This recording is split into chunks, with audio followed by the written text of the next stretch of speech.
Good evening. Welcome to Claremont Graduate University School of Educational Studies. My name is Tom Lushai. I'm an associate professor here in the School of Educational Studies. I've been here about 3.5 years, and my major area is international comparative education, so I guess it's obvious why I was chosen to introduce Dr. Nancy Pine.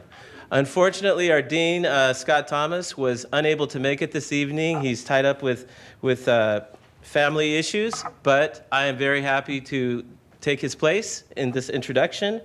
And I just want to say that this is a great end to a really terrific speaker series that we've had this year. Unfortunately, I missed the first half of the speaker series because I was on sabbatical in South America. But I know that we had some terrific speakers. Since I've been back, I've gotten to witness Sean Harper from University of Pennsylvania. I had a front row seat to a really fascinating discussion between Dr. Carlos Torres of UCLA and Dr. Shankana Iyalpuni. I practiced that many times because I had to moderate that discussion. That was on indigenous and Frarian perspectives on privatization of education. And I think it's fitting that our last speaker in our series for the year is actually a CGU alumna, Dr. Nancy Pine.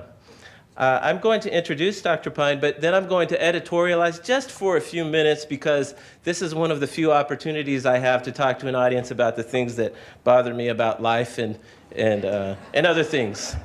But I won't be, don't worry, I won't be here long.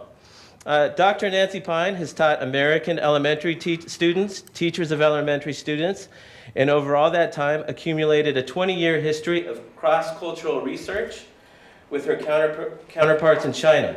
In the process, she has learned one basic fundamental truth. We both want what the other has. Americans want more studious, focused students who are also good at math. The Chinese want innovative students who can create imaginative ideas. Educating young giants delves into the heart of these desires and differences. At Mount St. Mary's College in the heart of Los Angeles, Nancy Pine directed the elementary education program for 10 years and founded and directed the Bridging Cultures U.S.-China program. Before that, she taught in public elementary and high schools for 14 years and coordinated an innovative educational research project at Claremont Graduate University that drew national recognition. She has published academically in education and cross-cultural research, given talks and led workshops nationally and internationally, and won numerous awards, including a City of Los Angeles Award for her cross-cultural expertise. She is a Huffington Post blogger and has also written about her insights in popular articles and in essays in China Images. And she also asked me to add that she goes to China all the time, and in fact, she's leaving this Friday to conduct some interviews for her next book. Now, before I let Nancy talk, I'd just like to say a few things about why I appreciate her research and her approach to the issue of U.S. and China education. And as many of you may know, in 2009, the Program for International Student Assessment, or PISA, published its results. And lo and behold, Shanghai performed above every other participating education system in math, reading, and science. And then they had PISA came along again in 2012, and guess what? Shanghai did it again. So there were in the United States, there were three sorts of reactions in my assessment to these results of Shanghai. So one of the reactions was disbelief. That can't be right. They must be cheating. There must be some problem. There's some students missing in the data. The sample's not right. The second type of reaction was denial. Well, you know, Shanghai is not representative of China. If they applied the test to all of China, they would not have had those results. Well, of course, Shanghai is not representative of China, but nonetheless, it's an important lesson for us. And the third sort of reaction was the sort of Sputnik reaction. Oh my goodness, what are we doing wrong? How can we compete with Shanghai?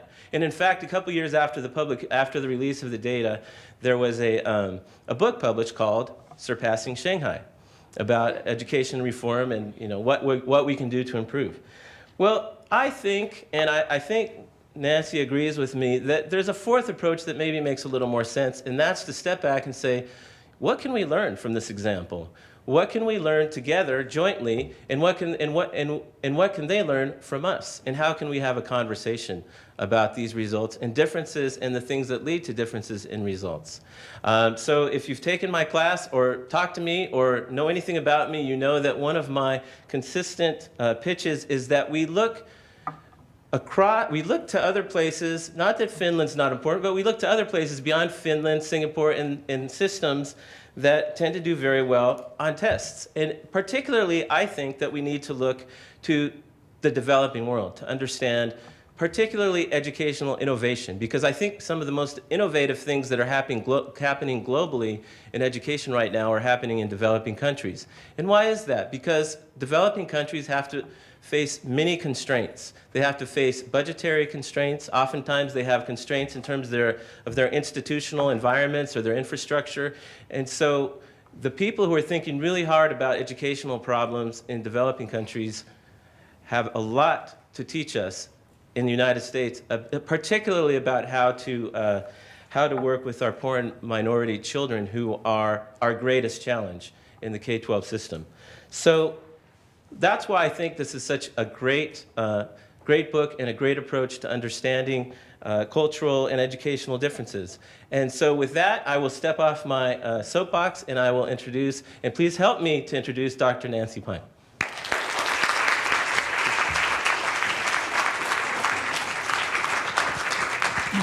Thank you very much. Can everyone hear? Okay, I'll try. This is better than that. Okay, so I am one European American woman standing here, but, okay.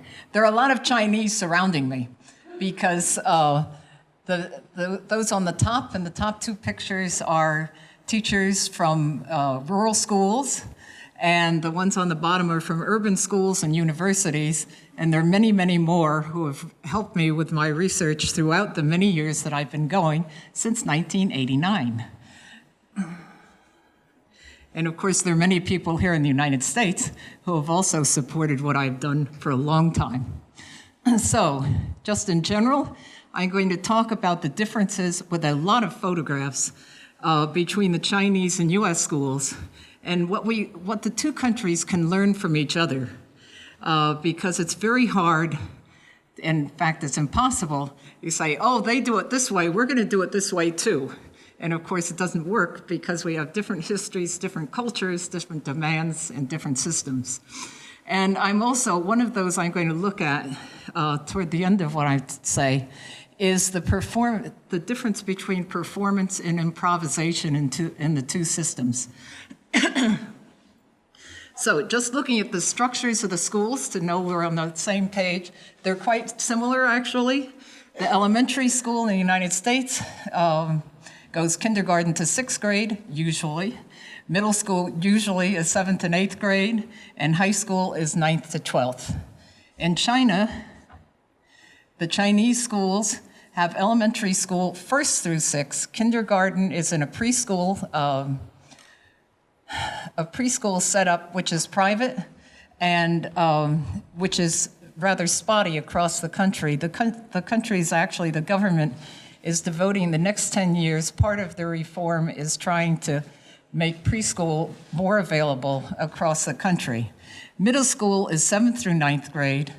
Elementary and middle school are compulsory education, and that's just happened in reality in the last probably 15 years. And then high school is a separate system with 10th through 12th grade. You have to take an exam to get into the high school, and you actually pay tuition to go to the high school.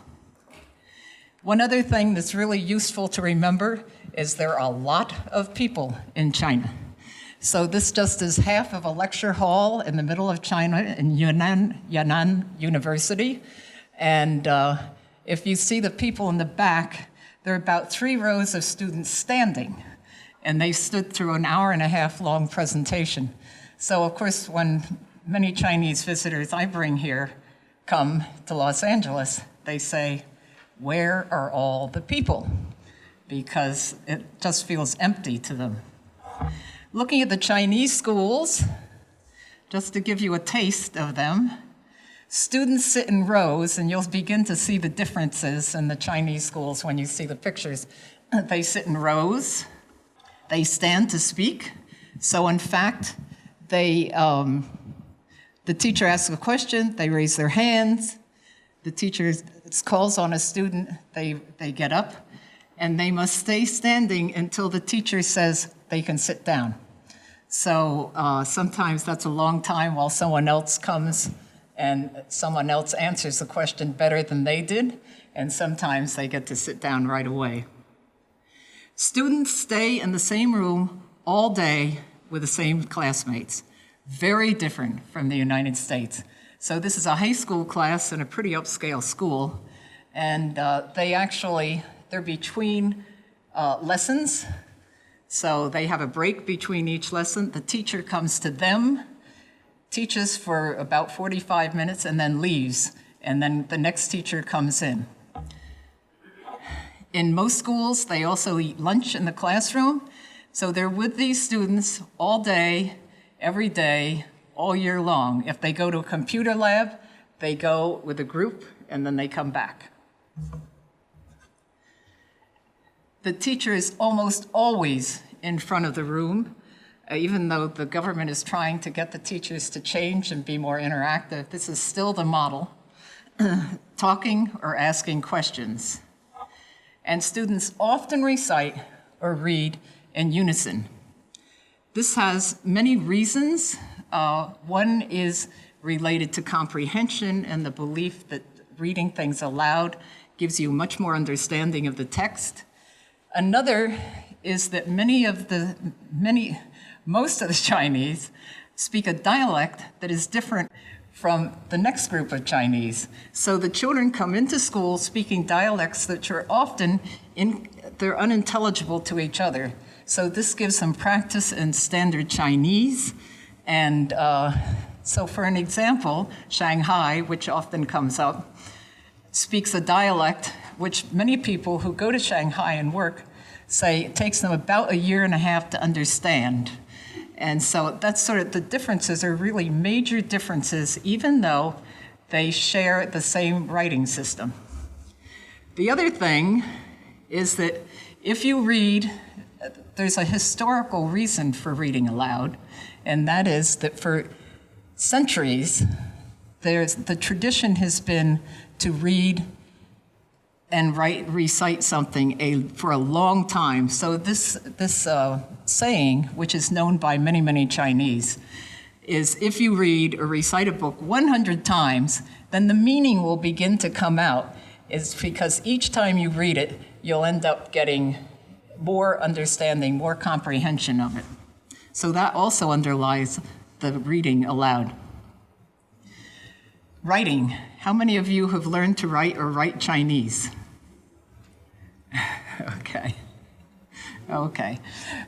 For those of you who haven't tried it, there are many strokes. Starting in first grade, the children learn these strokes. They start with about 15 or so strokes, which all have their own shape and precision to them. And characters in elementary school now have about, and these are called simplified characters, quite different from traditional Chinese. But they have up to about 15 or 20 strokes by the time you get to the upper grades in elementary school. And those strokes have to be precisely placed and shaped so that you can read the character. And although there are characters embedded inside of characters, even when that happens so that you get a slight chance of repetition, sometimes those characters change when they move inside another character. So, and then the character has to be balanced with inside the square. So in first grade, for instance, the children actually spend maybe 10 or 15 minutes just focused on one character, practicing it in the air, writing it on the desk with their finger, and generally much more focused than when you learn to write those 26 letters imprecisely in English. Students in China learn lessons in depth and detail, and much more depth and detail than students here. And so they drill down into the text, into the whatever they're learning, be it math or social science or Chinese literature. So this is a 5th grade lesson, and they were studying how the author used foreshadowing to predict what was going to happen in the story. So this is done in enormous detail, but the students never bring to it their own opinions or their own experiences. Those stay outside the classroom, and so but they know the text very, very well. Teachers praise and criticize students publicly. And this is the teacher there. It's in a drawing class in a middle school He took the paper, he talked a few things about what the student had done right, and then critiqued it for all the things that needed to be done better. And this is an expected thing for teachers to do in Chinese classrooms. And students talk about the fact that sometimes that's tough to listen to, especially if you happen to be standing up and listening to it while the teacher critiques you, and others seem to take it in their stride. So it's sort of a mixed bag for the Chinese students, but it's accepted as a way to improve. Students almost never ask questions, and they answer teachers' questions with responses memorized from the textbook. The government has been trying for over 10 years to have teachers change, to become more interactive, to use group work, to become more student-centered, and it's a very difficult thing for them to change because there are long, long traditions of teaching in different ways. So since I've been going there and sitting in classrooms, I have seen the textbooks change. They have become more student-friendly, less traditional, and more connected to their lives.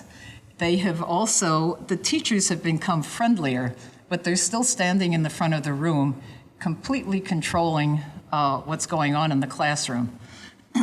And group work is very complicated. I've spent many hours in schools talking with teachers and principals about how on earth you could use group work and just how to organize it. What's the purpose?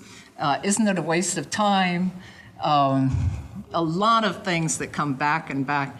And I see this partially as the fact that it's really being borrowed from the West and implanted in a Chinese setting, and it's very hard to have it work. There's some teachers who obviously can do it, but in general, it's not easy to do.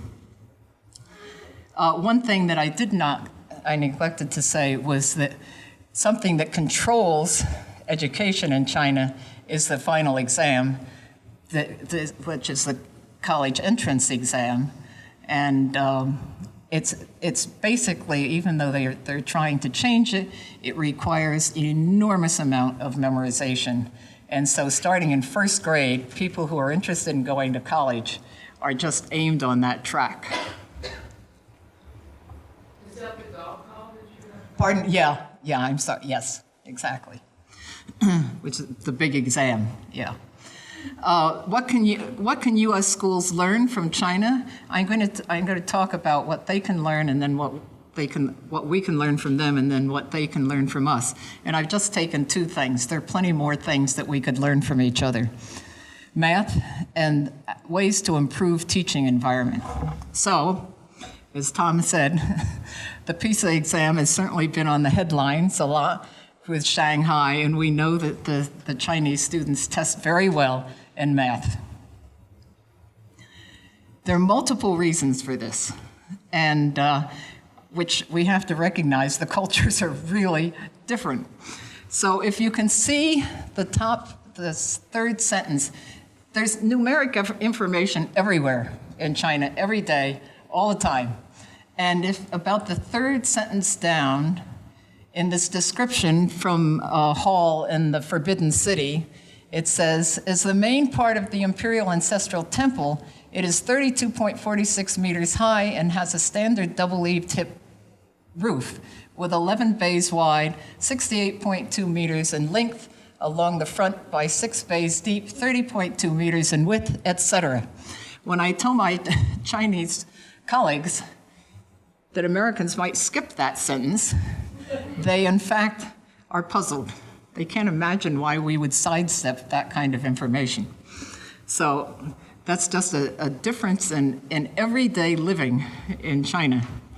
There are lucky numbers everywhere and unlucky numbers. 8 and 9 are very important. Lucky numbers.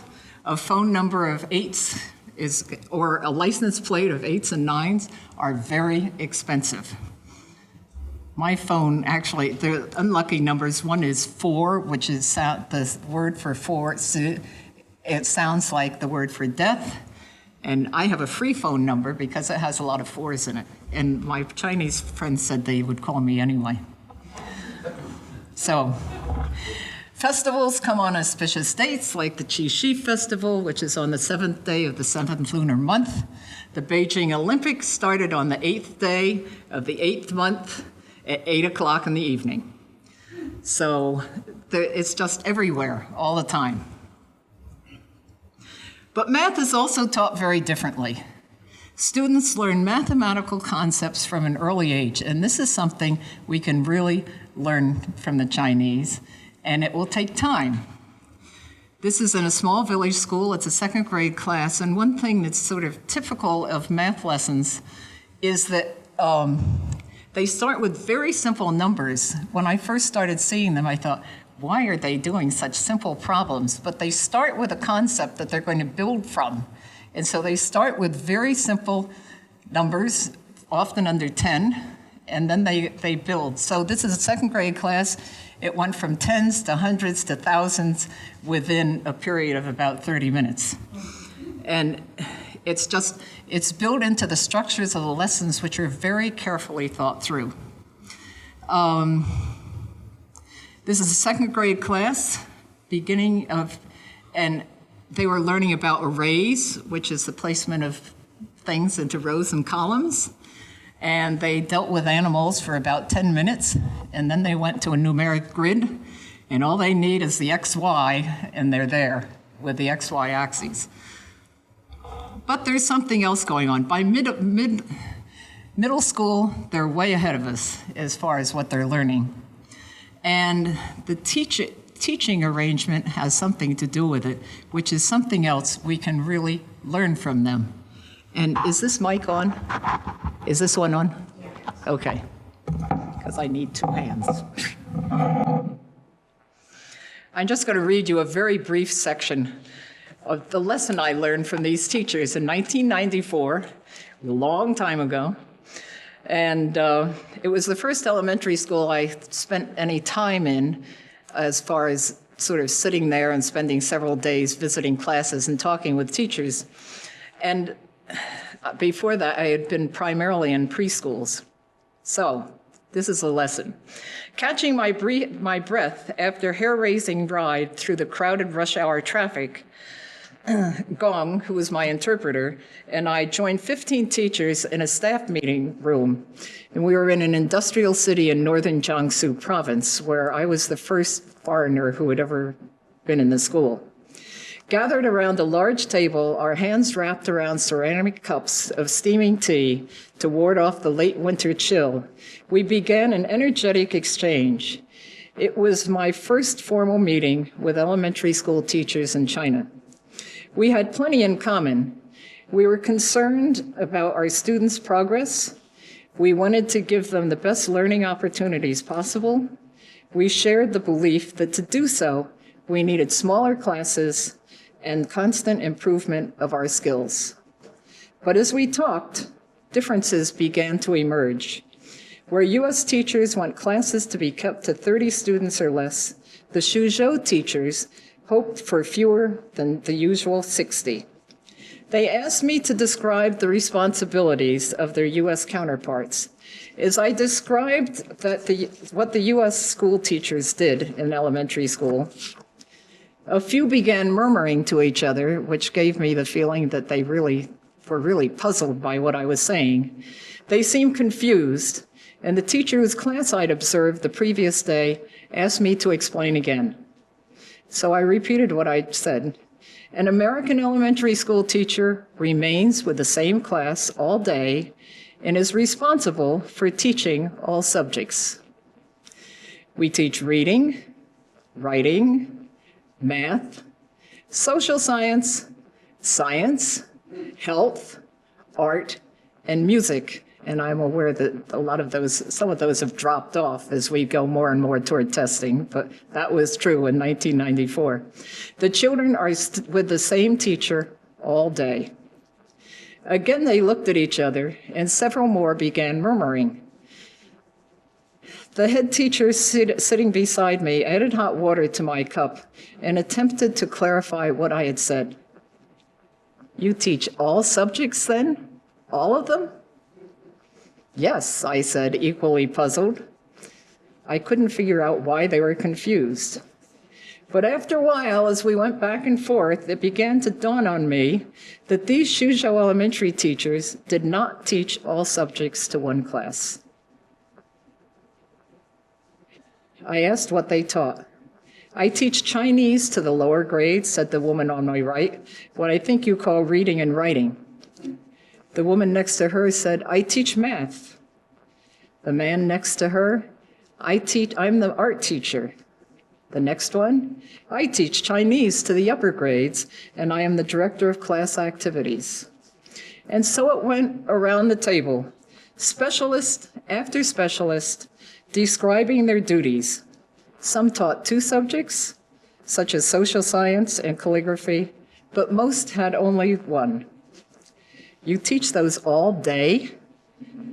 How many periods? I asked. We teach 3 or 4 classes a day, depending on our other responsibilities, explained the head teachers, and I've learned since then it's now about 2 to 3 classes a day. Stunned, I asked her, what do you do the rest of the day? We plan with each other, work with students having difficulty, and grade papers, she said, and went on to describe lengthy discussions about how to help students comprehend difficult concepts. They sometimes spent hours planning a single lesson or developing questions to ask their students things that would help them understand a challenging point. Their experience was so far removed from mine that I found it hard to imagine. And I think many elementary teachers here would find it hard to imagine, and certainly the Chinese teachers find it unbelievable that teachers here in elementary school teach multiple subjects, and also sort of K through 12, they're astonished that our teachers work alone, that even in high school, they have almost no time to plan, and that they, even in high school, although you may be a history teacher, you're teaching many different types of preparation. So you might be teaching government, American history, and world history. So whereas the Chinese teacher is teaching, if he or she teaches Chinese history, it's Chinese history. So here they were, the teacher of Chinese. This is a 1994 classroom, which they look approximately the same, only the boards are now different. Drawing teacher, more modern classroom in an urban area. The teacher comes to the classroom. The student leader settles the kids down. When the kids are settled down, or the students are settled down, the teacher comes in, says good morning or good afternoon, students. They say good morning, teacher, and the lesson begins. Bang. And my notes for the first couple of years as I watched these classes was all up and down the side it says, there is no way you could misbehave in these classes. There is absolutely no time for anything like misbehavior. The students are keyed in because they have to stand up instantly and respond to the teacher. So It's teacher, student, teacher, student, teacher, all students, teacher, student. It goes back and forth and back and forth. So there's just a dynamic that doesn't exist here, but it's all controlled by the teacher. The time for the students to do work on their own does not exist except in very small ways occasionally. When the teachers are not teaching, when they finish this class, they go to the next room where they're teaching, or they go to the teachers' offices. And they're absolutely shocked that we don't have teachers' offices. Every single school I have been in China, rich or poor, urban or rural, has at least one teacher's office, and often many, where they grade papers, they work together, and they collaborate. And they critique each other's lessons. So in some of the time that they're not in the classroom, they in fact are watching each other teach, taking very careful notes, and then when they have communal free time, they get together, they talk about what the students understood, what they didn't understand, how to improve the lesson so the students will learn more, etc. So, and this is all done collaboratively, and then they create new lessons. So they really do sometimes spend hours planning 1 or 2 lessons. So, after all that, what can the Chinese learn from U.S. schools? And there is plenty. There are a lot of Chinese students here. A couple of years ago, it was 200,000 college students here from China, and the number of high school students is growing by leaps and bounds now. So I'm just going to look at 2 things: the more relaxed atmosphere and productive pace in the United States, and innovation and what I've called improvisation. So for those of you who haven't been in a classroom for a while, although there's a huge amount of variety within classrooms, these pictures are sort of capture the average, the general idea of schooling. In elementary schools in the United States, the tendency is to have students sit together in groups, desks pushed together so that the students can collaborate, they can share materials. It gives more space for movement around the classroom. And it turns out when I've left the country, it gives me a much better perspective on the United States, spending time looking at Chinese schools. There's a huge amount of movement in our classrooms that just doesn't exist in China. So, even in the high schools, furniture is usually movable and gets moved around to be in pairs and groups, etc. Teachers often move around the room a lot. So this teacher actually began at the front of the classroom, moved to the side where a student was trying to make a comment, and he was very shy and soft-spoken, so she went to sort of support him, and then she ended up in the back.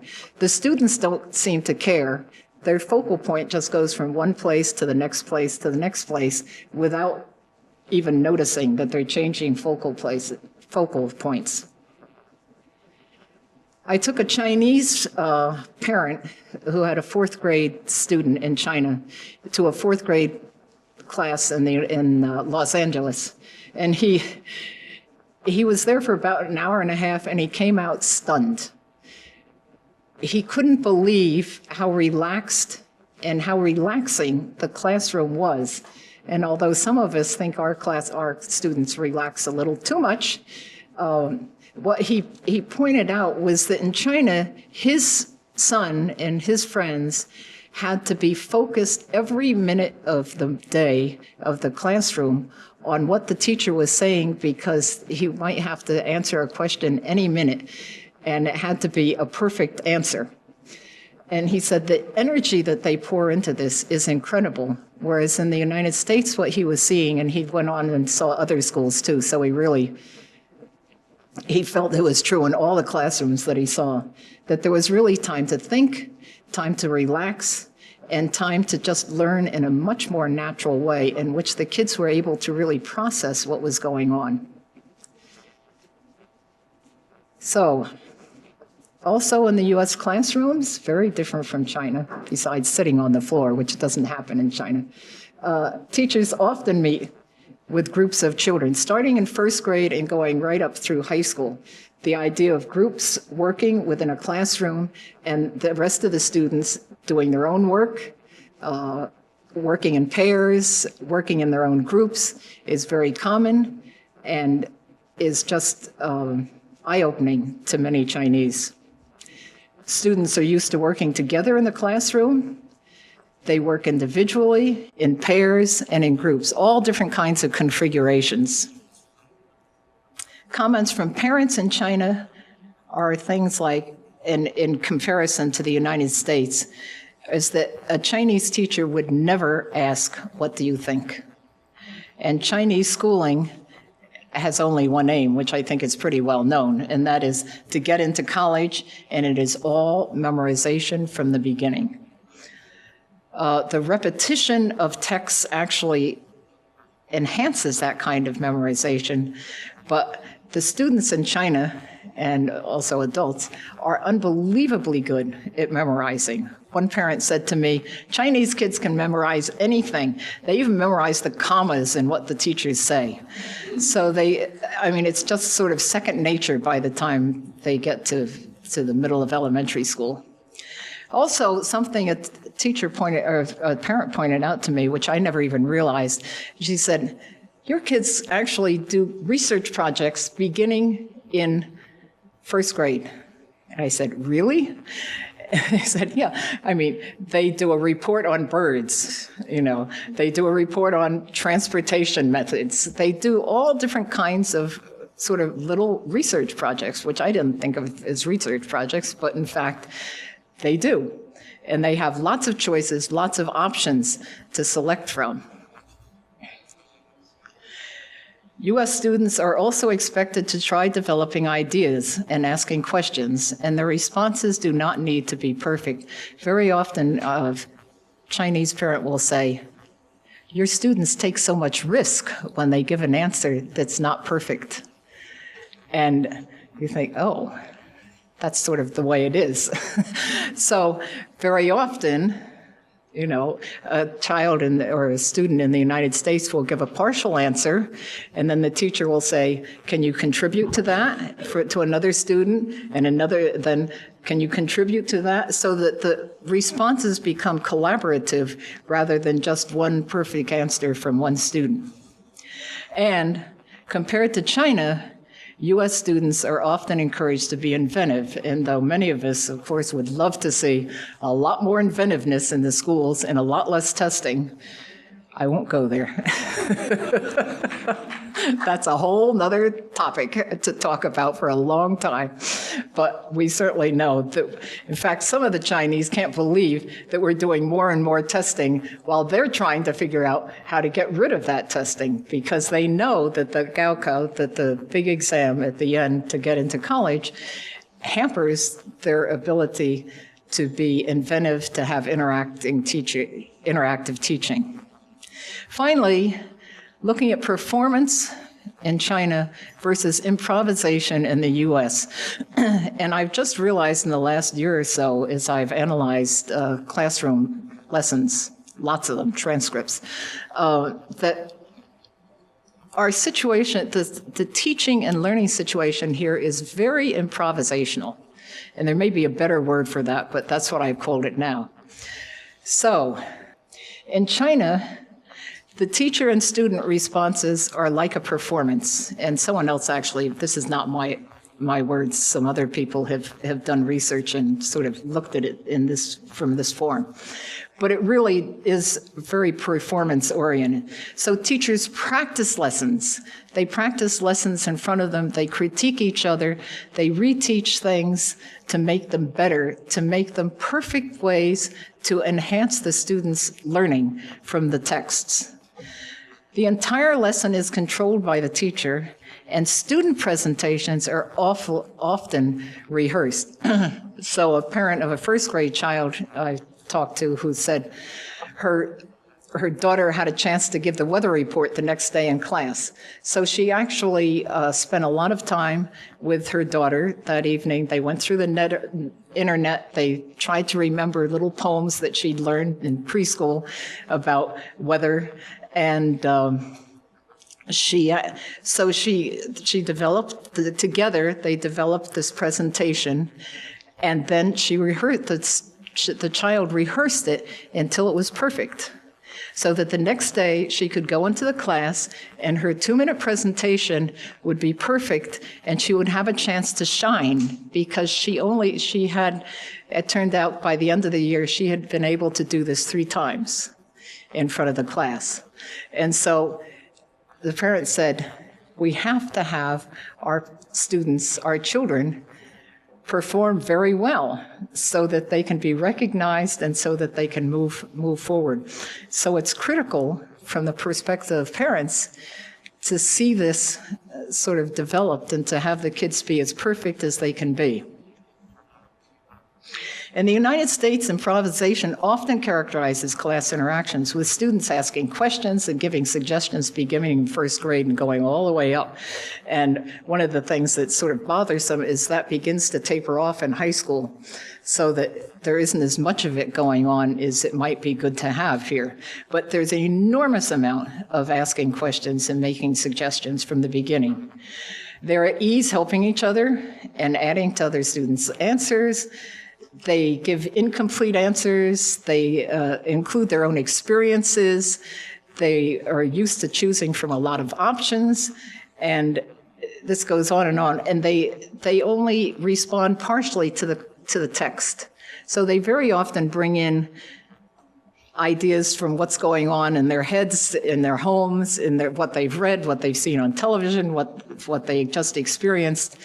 That's very different from China, where that's all left outside the classroom. Parents say, if my child actually said what he or she thinks in class, the teacher would sort of say that's impractical or just ignore it. So what I see in the teacher lesson planning, and I'll end with this, is that in China, the teacher plans collaboratively. They critique each other, they plan collaboratively, they practice in front of each other, but when they plan, they know what the answers are going to be because they're coming from the textbook. So they really, it's sort of a known thing. And so they plan the questions, and they really plan questions that they hope will get the students to learn as much as they possibly can from the texts. But it's a known thing, so it really is very sort of pre-planned, pre-known whenever there's planning done. In the United States, the teachers go home or plan at school. I don't know where they're planning all the time, but alone, almost always. And they very often lessons here are parts of units, so that one lesson is continuing from the next. But the teacher knows what he or she wants to accomplish in the classroom and hopes he or she knows what the students have read and learned beforehand. But then there's a large space left in which the teacher and the students are going to improvise. So the students come in with questions that are unknown, ideas that are unknown, and the teacher actually then improvises answers. So there's an enormous amount of improvisation that just goes on every single day, every single minute in the US classrooms that just is not there in the Chinese classrooms. So that's something that the Chinese, I mean, they wouldn't say it in the words that I've used, but they are very interested in how you become more innovative, more creative in their words, which probably means imaginative. And that's part of reason, not the only reason, that many students are here.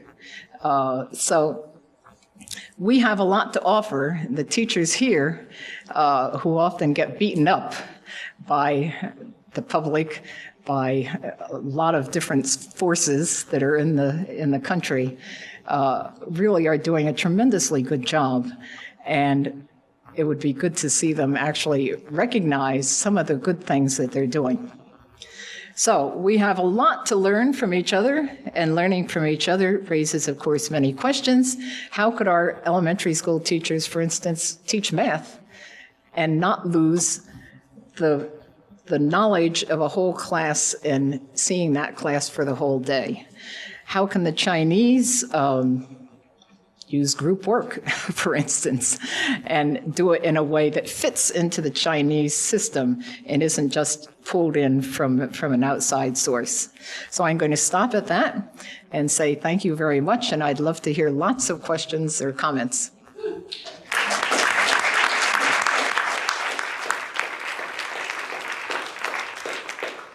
Questions? We often have parents coming in, teachers, aides in our classrooms.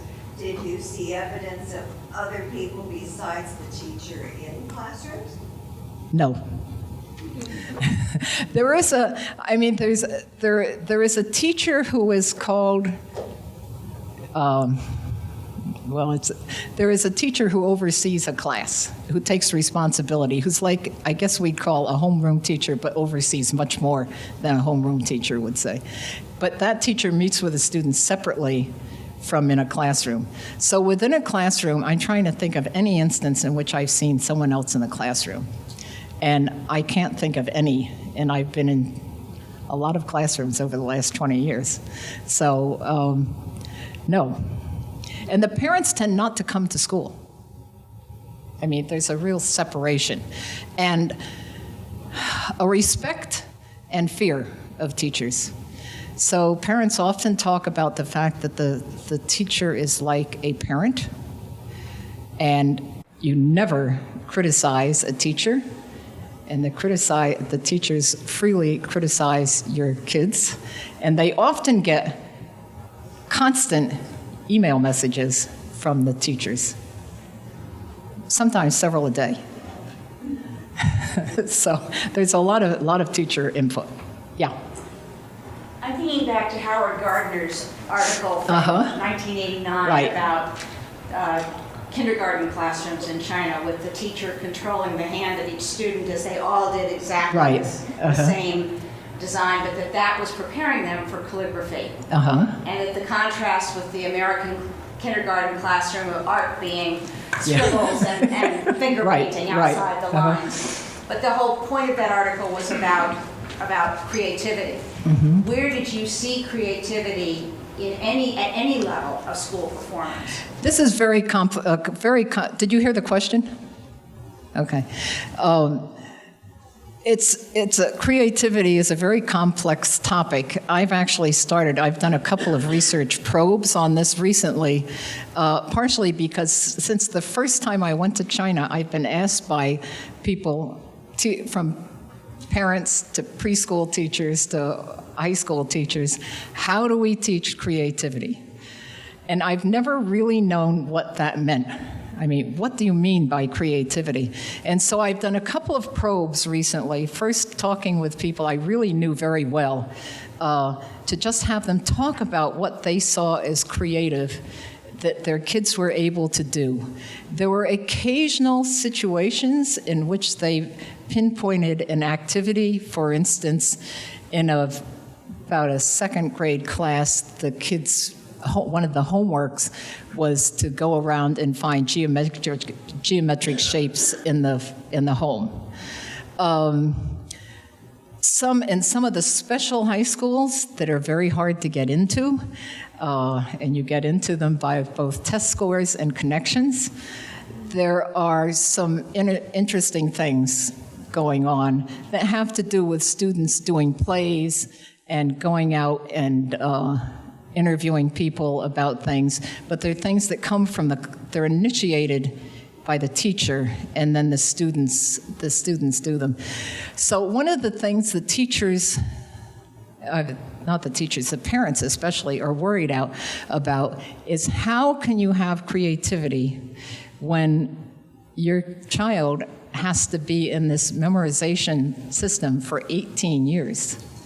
And you can't, if you're going to go to a college that will provide you with a good job, you need to score as high as you possibly can. And to fail that exam is a terrible loss of face for many, many, many people.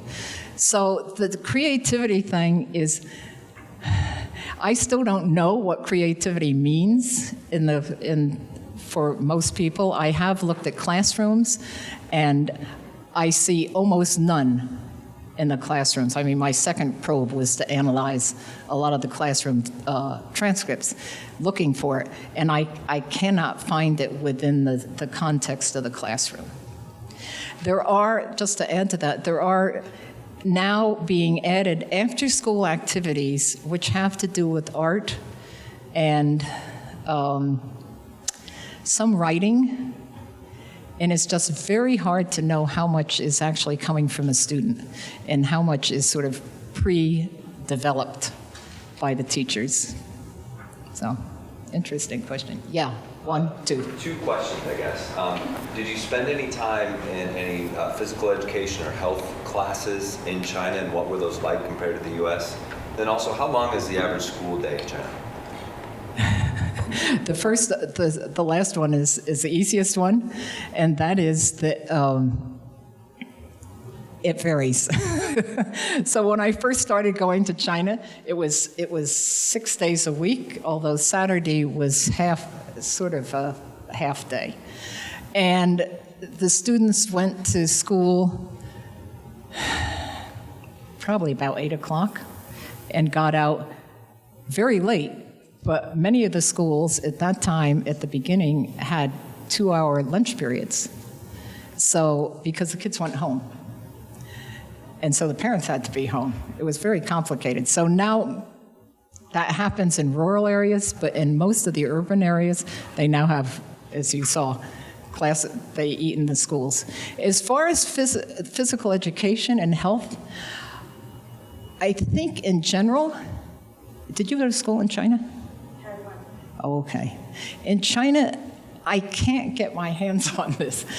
Health is in biology, so I've seen a health lesson or two in a biology class in middle school. So that actually exists, and there is a lot of education about health and staying healthy, and about, of course, in the past, sanitation and keeping things clean. So I think that's there. As far as physical education, there are exercises. There's about a 20-minute break in the middle of the morning in many schools, in which there are exercises that are led by students. But there's no PE. There are after-school sports, but it's just not like here at all. And sports just take on a whole different perspective there. If you're really good, you go to a special school. I have been in one experimental school in Shanghai where there was sort of a track for kids, and these were little kids, who were good at ping pong, and they did 3 hours of ping pong in the morning, and then they had their lessons. So, and were they good? So it's just not embedded in the school the way it is here. Yeah. I remember someone who did some research on free writing between Chinese and American students. I won't name names. And I was reflecting on the question over here that this difference in conceptualization and creativity and organization starts at a very young age, as I recall. Well, this is my PhD dissertation at Claremont Graduate University. So pre-writing, what I studied, and I think at this point I wouldn't take it to creativity, and I can't remember what I said a long time ago, but yes. But it sort of raises question, what happens if you ask a 2-year-old or a 3-year-old here or in China to write something, they don't know how to write. I mean, they just write what they think it looks like. So here, when you ask a kid to write something at age 2, he or she picks up a pencil and goes, loopy, loopy, loopy, all over the paper. And in China, the 2-year-old makes very detailed, tiny things, which I had to analyze under a magnifying glass to see them. And they're basically just picking up what they're seeing from the environment. So no one's taught them this. It's just part of what is in their environment. And what this leads to, I mean, is very difficult to predict. I have done a couple of other studies that looked at some of the things of what happens with writing, for instance, as they get more developmentally older, is that in the United States there's more variety, and in the Chinese it becomes much more similar as they learn to write. They get closer and closer to learn to write characters. Is that okay? 1 and then 2. Okay. Yeah. Naomi? Yeah. If they're all preparing for the college exam, what is the variety of textbooks used, and do they change like they do in the U.S.? Are the teachers all teaching similar texts throughout the country? Right. The question was about whether or not what kind of textbooks they use, and are they the same across the country. When I first started going, every single kid was on the same page in the same book across China. It was just, I mean, we now know about pacing guides. Well, they had them before, and they've gotten rid of them to some extent, not entirely. I mean, they're pretty well driven to teach stuff. Now, what exists is that each province has a selection of X number of books in each subject, and I am not clear whether each school can select that or whether it's the province that selects them, but they're different from province to province. So, but they obviously all conform to the national curriculum, and it is a national curriculum. And they obviously have to meet the standards of what's going to be in the Gaokao, in the big exam. Okay? And they have one little piece of information. Our textbooks in sort of first through high school weigh a ton. There's their little paperback books that they buy and they write in. Yeah, Jack. This is a follow-on to that question. Since you've been going to China, that period of time, the quarter century, more or less conforms to the economic revolution in China. Yeah. And the entrepreneurial streaks of one sort or another that are found everywhere. A second observation is that you pointed out there are now many, many thousands and thousands of Chinese students who study in the U.S., particularly at university and post-baccalaureate levels, who are returning to China. That would seem to me to militate very strongly in favor of much more entrepreneurial, innovative practices in education in China. There seems to be more latitude to do that. Mm-hmm. And you say now that the various provinces have some initiative in that regard. But on the whole, am I correct in saying that you see very little of that throughout the Chinese educational system, that it's still very conformist, very much bent on rote memorization, et cetera, et cetera? It's hard for me to put those contrasting developments together. Right. And did you hear back there or not? Okay. So, yes, I mean, since 1989 to the present is, of course, it's astronomical. The change makes you wonder how a country can possibly change as much as it has without having absolute chaos. The people who are in their sort of mid-30s have gone from the the situation of the Danwei, in which everything was provided for you. So if you worked at Claremont Graduate University, your housing was provided by Claremont, by the Graduate University, your school was provided, your jobs were provided, everything. You didn't have much salary, but you had everything there. To absolute free enterprise. You have to buy your own apartment, you have to pay for your own health, et cetera, et cetera. So enormous stress, and it keeps changing. So both there's the economic change, but also the emotional change that a lot of people are weathering and feel very uneasy about because they don't know what's going to happen tomorrow. I mean, their feeling is tomorrow could be very different from today, and they don't know how. So, I mean, as a faculty member, for instance, this keeps changing. How many? Yesterday it was two papers that you had to have to get to become a professor. Now it's 5 from very recognized journals. I mean, that just happened overnight. So things keep changing like that. What's happening with these thousands of students, most of whom are returning to China, is a big question mark. And I think one thing that I see is there are things. I mean, there's innovation in music. There's innovation in sort of outside the school system. Not a lot, because a lot of it is still building on what comes from the West. But there are things that go on. I mean, when I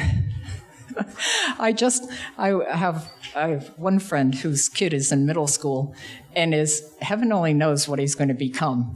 But he has, everyone lives in an apartment, or almost everyone, and he has in his room a whole chemistry setup. Here, kids usually do it outside or not in their bedroom on the 44th floor of an apartment building. But, he has books he's found on the internet, and sure, he gets them from secondhand places, and he's learning how to do all sorts of things. And his parents keep saying, now you need to read the safety manuals too. But I mean, to me, that's an enormously creative activity. And it's also coming from his parents, who are, of course, doing this kind of thing. He and his father go exploring old shipwrecks and things that they find. So there's a lot of that kind of thing going on, not just from people who came here, but people who just naturally are interested in that kind of thing. But it's really hard to know what the impact is of this exposure to innovation, or how much exposure actually is happening that the students are absorbing here. Because I'm beginning to get phone calls from people in universities who have now thousands of students, Chinese students, saying, could you help us learn how to teach Chinese students?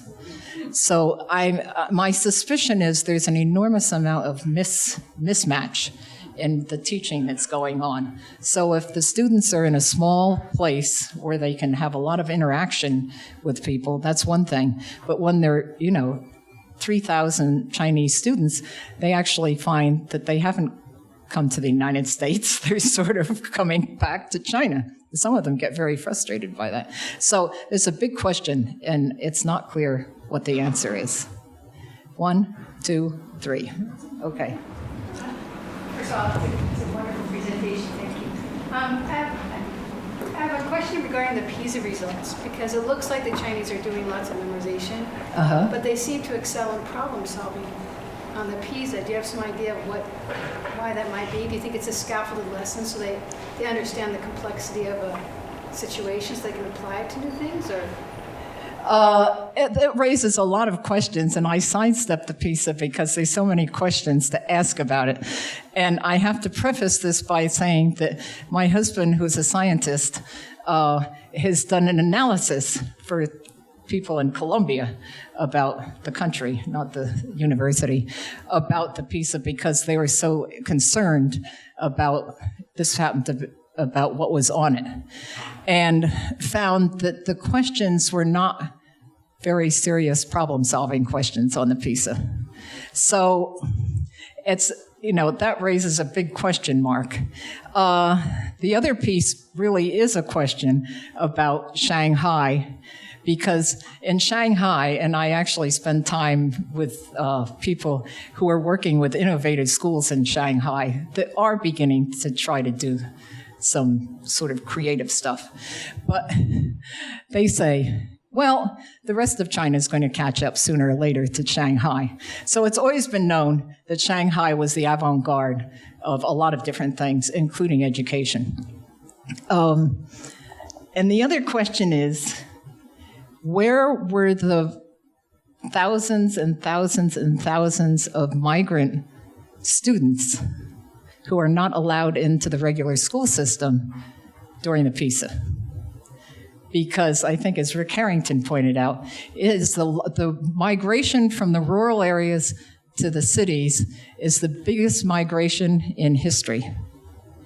Millions of people. And because of the permit that they're tied to about where they live, in most situations, they are in a shadow school system that is not part of what the PISA people tested.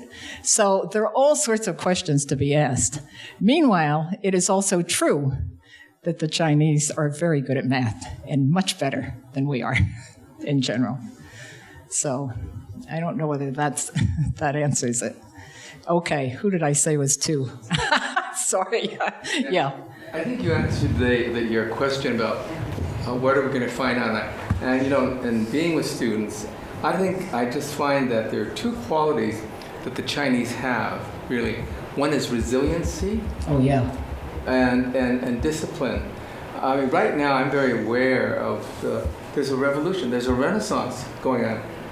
My wife and I go to Disney Hall, but every month we see a new Chinese protege, whether it's a composer, whether it's like Lang Lang is coming in very soon.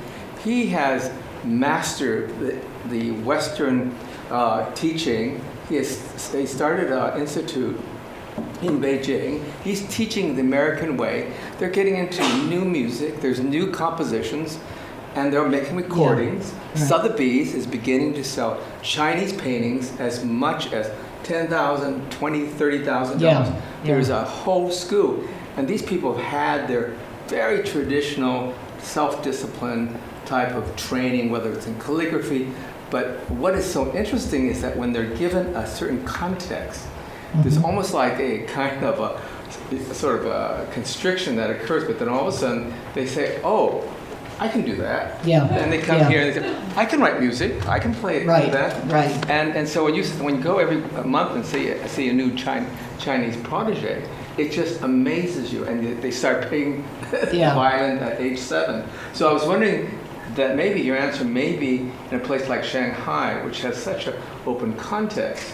But I think another fine example is when we had the last war, and everything was destroyed in Japan. And what did Japan do? We have nothing. We have no original products and everything. We'll go to the places where right now they consider high, really innovative products, Right. and that was Right. Germany. Yeah. So they take the Mercedes, they take the binoculars, they take the microscope, Right. and they really studied it, and they make a better one, cheaper. Right. And I'm telling you, with whatever discipline is occurring right now, you are seeing a kind of an education innovation that looks like it's very, very constricted, but yet out of those groups, there's emerging wonderful artists, and Americans are enjoying it. And I think that they have been the real missionaries and saying, wow, the Chinese really have something. Right. And the Chinese, I don't know if it's here at the school, but are awakening that there is a sleeping giant. Yeah. But I believe it is the resiliency and the tenacity and the self-discipline that all coming together. And when given the right context, it just explodes. Right. And I know students. There are, there's some, I'm glad you mentioned art, because one thing that I've been following for a long time, since I started going to China, and I discovered some modern paintings in the back corner of a very modern hotel. And so I've been visiting these galleries. One of the most avant-garde is supported actually by someone from Switzerland, but it's now in both Shanghai and in Beijing. And some of that art is astonishing. It's become very powerful and is okay. I mean, it's acceptable. They sort of went through a period in which the government wasn't so happy about it, and now it's made it, I think, for the most part. And the thing that really needs also mentioning is there is something that's very strong in China, and that is hard work and the perseverance. I mean, we tend to say, I can hear myself saying, I wish I were good in language because then I'd learn them better. And my Chinese friends would say, work harder, period. Doesn't matter if you're not good at it. It just means you have to work harder, period. I mean, that is, boy, you really see that. So if you don't get it, if it's with difficulty, then you just dig in and persevere. So that's it. There are a lot of questions up here. Yes? I have two questions about discipline. Can you speak a little louder? I have two questions about discipline in the Chinese classroom. Number one, what differences do you see in how teachers address student misbehavior in the Chinese classroom? And the second one is, do you see any differences in how parents raise their kids to teach them to behave? How is it different in China than over here? The second one is a really big question. The first one, within the classroom, part of the behavior is just taken care of by the pace of the class. I mean, it is really hard to not behave. The other thing is that schools, especially in the urban area, are they're sort of stratified. I mean, they're done by district, but I know there's schools that I have never seen. And although I don't go to what are called the key schools, which are the top schools that are supported by huge amounts of money from the government, but I know that I'm not seeing the classrooms that are probably full of kids who aren't very interested in learning what's there. In the rural areas, I've seen a principal come in and stand behind a kid who is misbehaving. I have also been in classrooms where kids with disabilities or with behavior issues are in the classroom now, and that's not in many schools, but some of the schools in the urban areas, the teachers are being trained to work with kids who have special needs. And in those situations, I've watched the teacher sort of support the student positively, but not intervene much with the behavior. And this was not, it was a kid who was standing up during the lesson or had a deck of cards and was playing with them, et cetera, which wouldn't be tolerated for most students, but was tolerated. So there is beginning to be some leeway. The comments to the parents are very strong. And I went to the airport once with someone who had a middle school kid, and while we were it's about an hour ride, and she got 5 text messages from the teachers in his middle school. And I said, well, what did they say? And she said, telling me how he needs to improve and do better at this. And I said, do they ever say, congratulate him on anything? She said, no, just work harder. I said, what if he wins the top prize? I say, well, then do better so you can win the prize and beat the other schools out too, not just your own school. So there's an enormous amount of pressure that way. As far as what happens in the homes, that's really a complicated piece, because although I know a lot of people with kids of all ages, I've certainly seen kids misbehave and not do what they're supposed to do. And, the parents intervene at some point, but I think probably not as strongly as we might, speaking for myself. And I'm sure we all do it differently. But so I think one thing that goes on is that once they hit school, it changes. And this parents talk about all the time. They say the transition from when they're in preschool to when they start first grade is extremely hard for the parents because they have to make their kids behave and do it. And they cannot be allowed to be outside the norm because they won't succeed. So, and the parents talk about how difficult this is to make this transition from having these enjoyable kids to being really tough on the kids.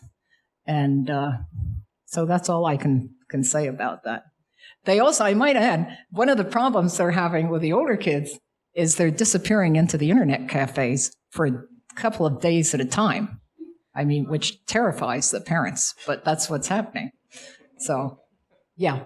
I was curious, in the changing economics in China, what's happened to teacher salaries and how are they perceived in the society in terms of their economic value? They used to not be, I mean, it's sort of a double-edged thing because in some ways they're highly respected because learning is highly respected, but no one wanted to be a teacher because they weren't respected. I mean, it's often what teachers say, and the salary was very low. So many teachers have gone into teaching not planning to stay very long.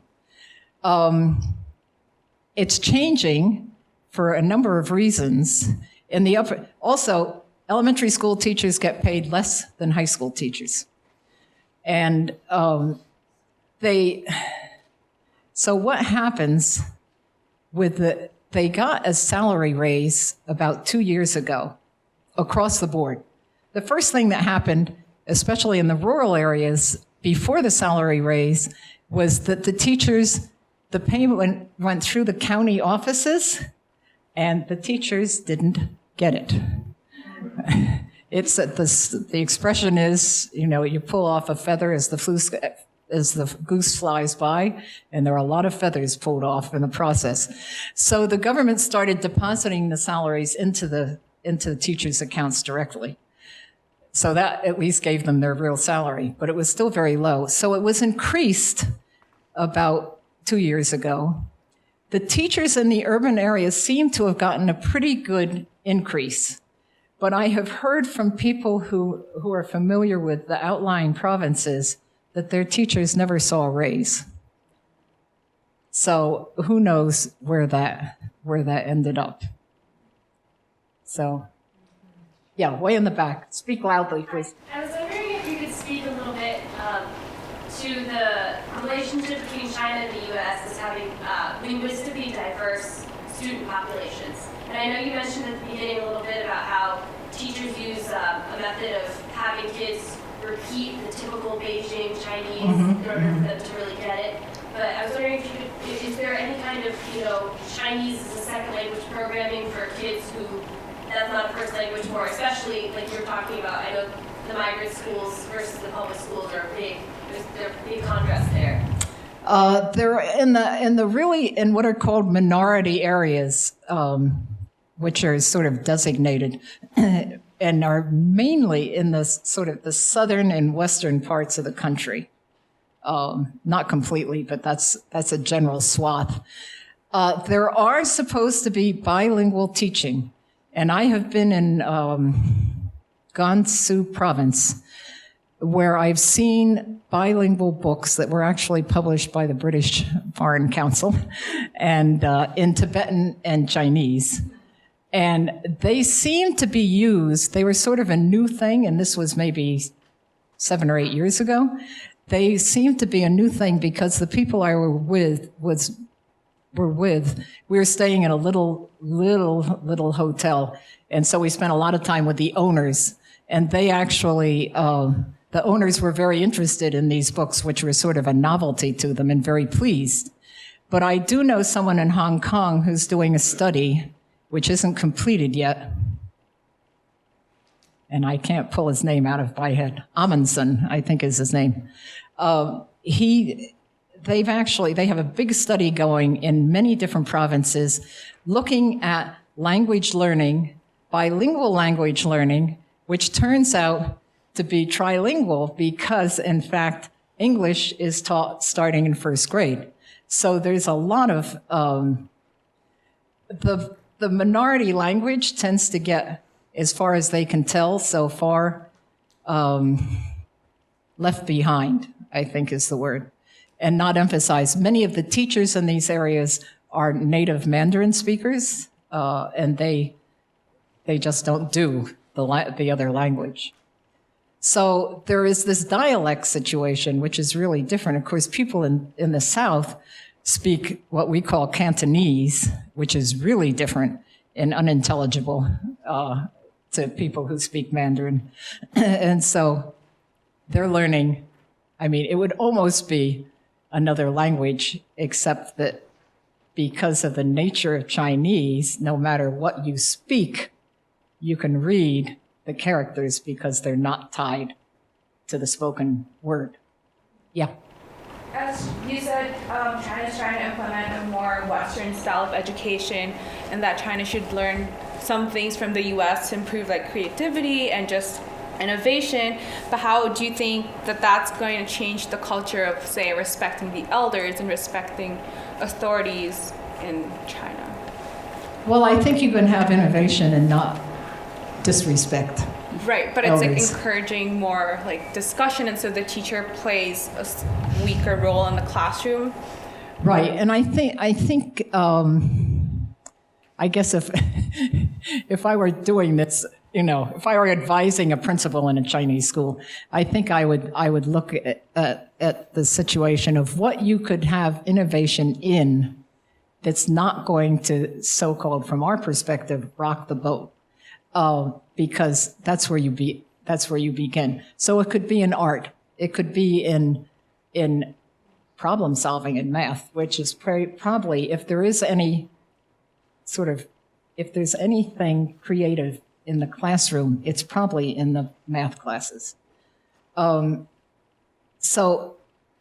I think there are things that you can look at that aren't politically a problem to begin with. The biggest question about rocking the boat is the internet. And although there's this enormous amount of control, at any dinner I'm at, one of the questions is, what VPN are you using? And it's usually one they just got from their teenage kid, which gets them over the firewall. So there's a lot that's going on that's sort of outside, that's informal.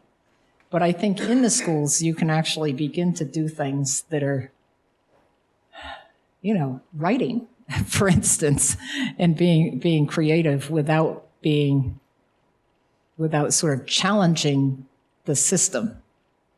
And the system's being challenged quietly all the time, just like here. Well, not just like here, but it is being challenged. Yeah.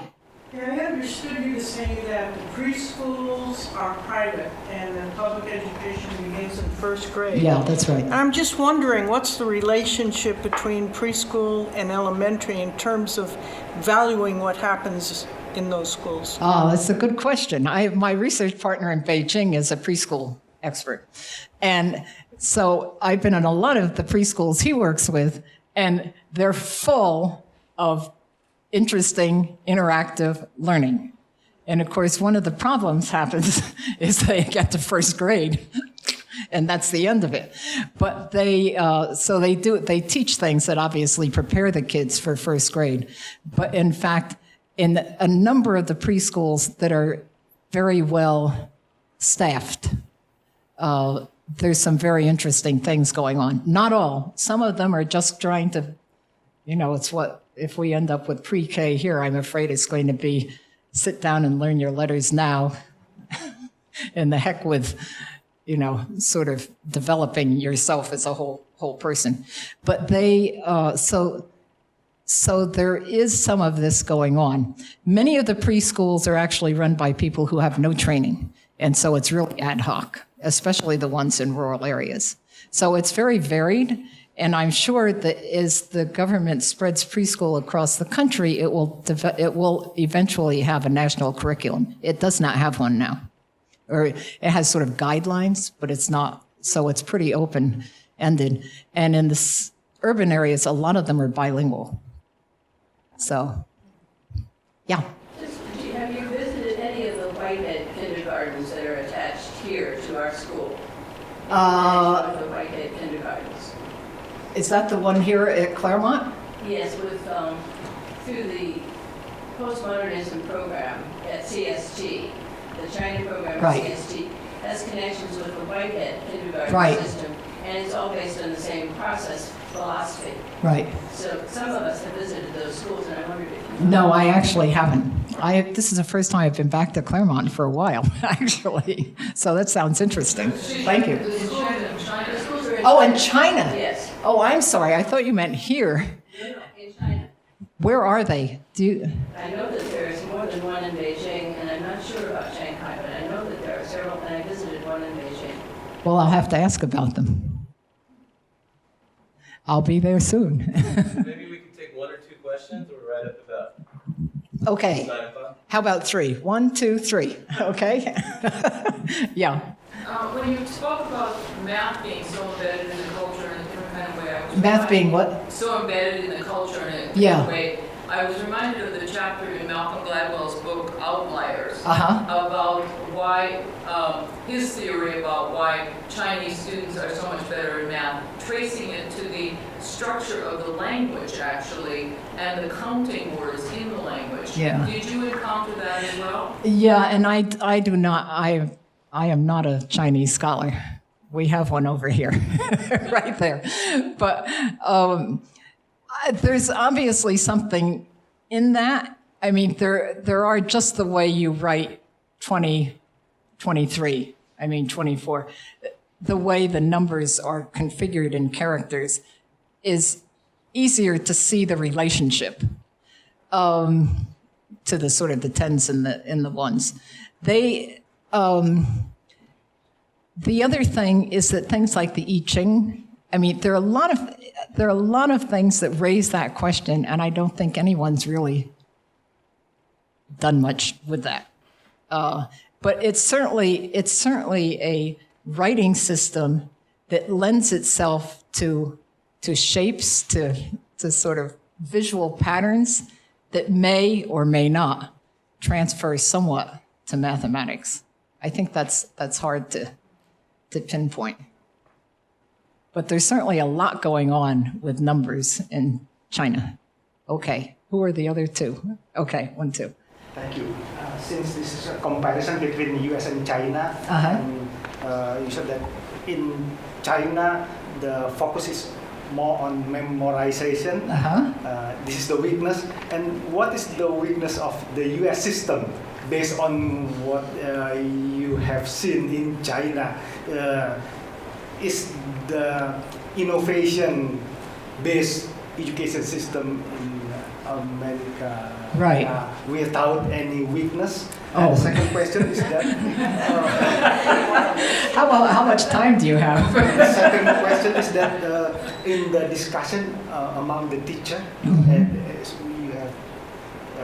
we have seen in the presentation that the teacher discuss and criticize each other in a session. Is the discussion based on authority, like the order or the principal dictate what the junior teacher should do, or is this an innovative or free discussion? What discussion are you referring to? The discussion between the teacher to discuss the lesson plan. I think the discussion, this is a second question, the discussion among the teachers, and I've never sat in on one of these, but I've heard teachers talk about it a lot, is that when they're planning a lesson, it's really it's unbelievably detailed. So one lesson I saw, they were doing it slightly differently from what was in the textbook, and this was actually in 1994 when everyone was using the same textbook, but they were doing something different from the textbook because, and the vice principal leaned over to me during this lesson and explained exactly why they were doing it, and all I could think of was, why is he bothering to tell me this detailed information? I couldn't believe it. It just seemed so inconsequential to me. And what I realized afterwards, after I had a transcript of the lesson, was it was in fact a very critical piece to reconceptualize the idea. And he had told me that the teachers had spent many hours deciding how to better teach this concept. And it was a very simple change in how they presented it, but it made all the difference about whether or not you would comprehend it or get confused in the process. So I think that's the kind of discussion that goes on. There is a lot of criticism within China among some teachers that in fact, by having these big group discussions, the teachers who come in with new ideas end up having to bow to the senior teachers and therefore stopping the movement toward change. So the younger teachers learn things in school, in their education courses, and they're not allowed, because it's a group process, they sort of bow to the senior teacher. So I've heard that criticism from many different places. Your other question was, the weaknesses in the US system. Well, I would say one thing is, although we have a style of innovation compared to China, it's squelched. I mean, at some level, yes, our kids can ask questions. Yes, they can bring their own ideas to the classroom, et cetera. But it's, as we've gone through these scripted teaching programs, and the demand of the tests, which have increased and increased, we flattened that thing. We flattened the chance of kids to actually think for themselves, to be innovative, et cetera. So I probably have a lot more to say on that subject, but I'll stop right there. It's very hard for me to look at the United States the way I can look at China, because in fact, I sort of have to look at the United States through Chinese eyes to see what's unique here that I can't see because I'm part of it. Yeah, last one, right? Okay. Do you think that this is a zero-sum game where in my history class tomorrow, if I want my students to remember the facts from the book better, that they're going to begin to lose the ability to answer my questions with more risk-taking and innovation, which I try to foster? Or can we meld these two and be an amazing combination? I would be inclined to say that you can meld them. The one thing that when I talk to teachers about how detailed the information, that how much the Chinese students dig into their texts, how much depth they have of the knowledge of what they've read. A lot of teachers and parents say, oh yes, very often our students sort of read a bit and then they jump in with their own ideas, their own experiences, et cetera, without really understanding what the text or the person they're reading or the subject is about. So that this depth of knowledge is very useful, and then bringing your knowledge base to it. So facts aren't, facts are really very useful in learning how to do it. But memorizing whole texts, whole books, I mean, they really memorize everything in those textbooks, everything. And in fact, one of the things that's happened with the Gaokao, with the big college entrance exam, which is the only means for getting into college. No references, no nothing of that kind. They actually say that the exams have been changed so that they're open-ended questions in which you're supposed to give open-ended answers. And the students say, and I've interviewed freshmen who have just sort of in college who have just taken them. So they are very, very clear on what they had to do in high school. And then as they say, well, when they have moved to open-ended questions, what they have had to do is memorize 20 different possible responses to that open-ended type question. I mean, that's how it's handled. So their feeling is, the students' feeling is, that in fact, it's just getting worse, not better. The other thing that's happened is they've they have, this is policy, and I'm not sure I've seen it's actually happened yet. They're talking about removing the English exam. So there's a required English exam, which means it penalizes most of the students from the rural areas who have very poor teachers, especially in English. And so they've removed it, and you can take it earlier, and you can take it many times. And one professor said to me last time I was there, said, they should know the Chinese students better than that. It just means if you can take it earlier, it means you can take it 3 or 4 or 5 times so that you can try to improve your score. So instead of reducing things, the pressure seems to build. The pressure is awful on these kids. And when they get to college, very often they've been told all through high school, just do it now. Don't ask questions. It will get in your way. And memorize this. And when you get to college, you won't have to do anything. And the college professors don't especially appreciate that because some of the students really believe that. So that they really don't have to do anything once they get to college. So, and they sort of are puzzled by this idea. The students are puzzled by the idea that here it's sort of the reverse. So you sort of do things to slide by. Yes, you do get into college, but then you really sort of, if you want to do anything, you have to work hard. So, thank you. That was great. I have a newsletter which comes out at the most maybe 5 times a year, probably 4, and that you could sign up for there if you're interested, and there's some cards back there. Okay? Well, I'd like to take a lesson from Chinese teachers and engage in some public praise for this presentation. I thought it was terrific and I learned a lot, and we would like to thank you with this small gift from the School of Educational Studies. Very nice. I could never afford one when I was a student.